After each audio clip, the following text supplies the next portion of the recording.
Hey guys, my name is Dane, and let me start off with saying that sniping in Battlefield 1 is extremely awesome and satisfying, as you should kind of tell from that intro. Those of you who have been subscribed to my channel for a while knows how much I love sniping. I steered clear of sniping at the launch of Battlefield 4 because the inconsistent and poor hit registration at launch was simply unpleasant, unplayable, and it made sniping nearly impossible. This is not the case with Battlefield 1, however. The hit registration is very smooth, and I for one feel a lot more comfortable with sniping in Battlefield 1 rather than Battlefield 3 and 4. And keep in mind, I loved sniping in Battlefield 3. That was one of the most satisfying games of sniping I've ever had. And in Battlefield 1 there's the sweet spot mechanic for snipers. It's a refreshing change. If you don't know what this is, it's a sweet spot at a specific range that will give you a kill with one bullet even if you hit the body and not the head. This sweet spot differs from different sniper rifles, and the sweet spot range is different too. Some have a sweet spot across 40 meters while others have across 20 meters. And if you master this sweet spot range for your rifle, or you find the rifle with the sweet spot range just fitting your playstyle, then you'll be an effective scout, getting kills easily back to back without worrying about headshots. At further ranges and closer ranges than the sweet spot, you still gotta get a headshot for it to be a one-hit kill. And if you don't get a headshot, well, quickly change to your sidearm and then get one or two bullets off. That should do the rest of it. Of course, only in close range. Some sniper rifles don't have this sweet spot, mostly because their damage is lower in exchange for higher rate of fire.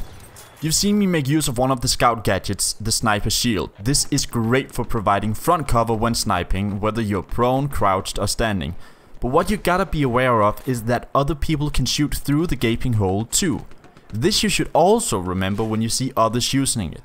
You can shoot through it and it actually minimizes the target a lot, so when you finally hit, it'll be a headshot 9 out of 10 times. But you know what, with the scope, I never hit the sweet spot range. I was always too far away because, well, when using a scope I was used to staying a bit back. I like getting those long range headshots, but I also wanted to make use of the sweet spot range, and I also wanted to be a lot more efficient and aggressive and try to PTFO a lot more.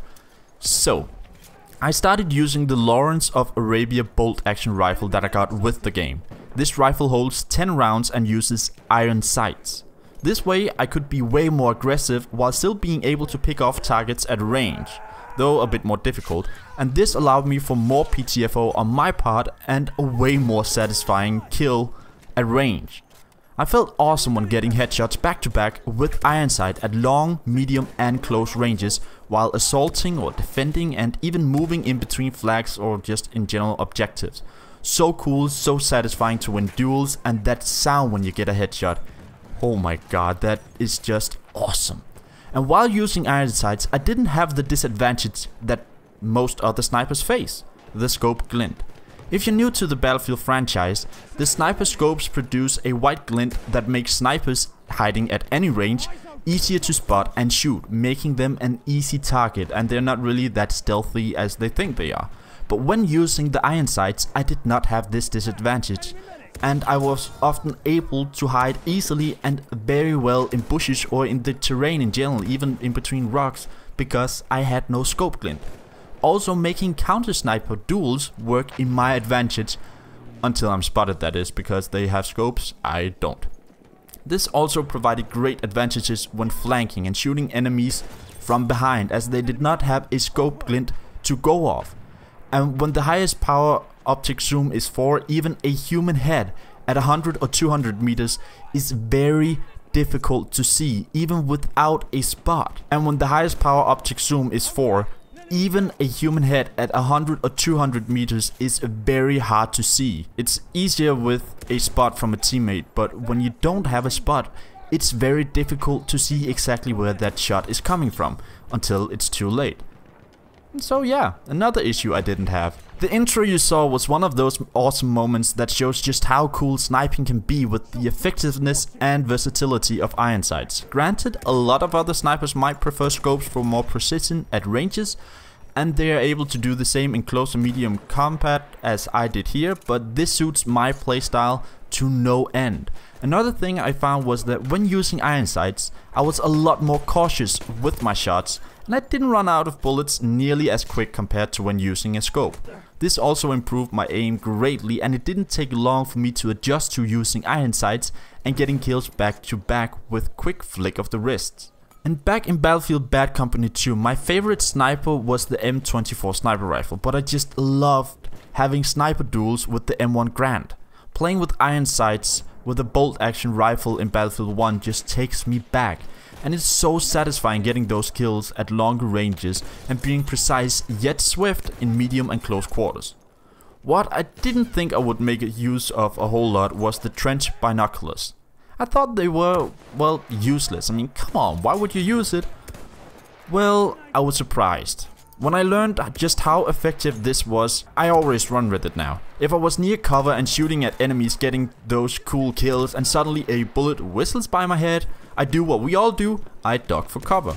This is when they come in handy. You can whip it out and use it to look over the cover to spot where the bullet came from or potential future targets, all without making yourself vulnerable by peeking over going, "Hello, what's going on out here?" Dead. Also, this is a great spotting device that not only spots but also outlines the enemies with a red line for you and your teammates. It even helped me just sit and find targets only to quickly pop up, get a headshot and pop back down. Sometimes this tactic even resulted in accusations with wall hack. Quite fun.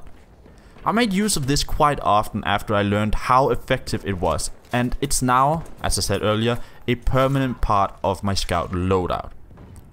And I gotta say that all in all, I am very satisfied with how sniping is playing out in Battlefield 1. There's something for every type of sniper, and the sweet spot mechanic is the best part about it. The different muzzle velocities at different ranges with the same weapon is another great addition. Fast at first and slows down further out. This makes hitting moving targets at longer ranges hard, while it allows for more precise shots closer up. As I said, I started using iron sights for bolt action rifles, and this way I sit back while patiently being the key here, even though sometimes I'm aggressive, picking off my targets, while I can then swiftly change to aggressive if I need to, and then I can assault an objective, I can defend an objective, I can do almost anything I set my mind to, and this is just, I mean, I'm having the greatest nerdgasm with sniping. I've never felt sniping this satisfying for years. I mean, this is, you know, the first time you get like something you really enjoy, that virgin losing feeling. This came out wrong, but I felt like the first time I was having a awesome round in a game with sniping. I felt awesome, I felt cool, it felt satisfying. I found my place. And I'm finally back into sniping 100%. Not like the 50, 60 or even 70% as I was in Battlefield 4. And I'm loving it. It's satisfying. It's awesome, and I am in love with Battlefield 1. Mostly because there's not a lot of, you know, log-on targets and all of those different spotting mechanics. So yeah, sniping is awesome and satisfying, and I'm here to stay. I'm gonna be sniping a whole lot. So guys, be careful out there. If you meet me, well, you're probably gonna feel my bullet before you see me.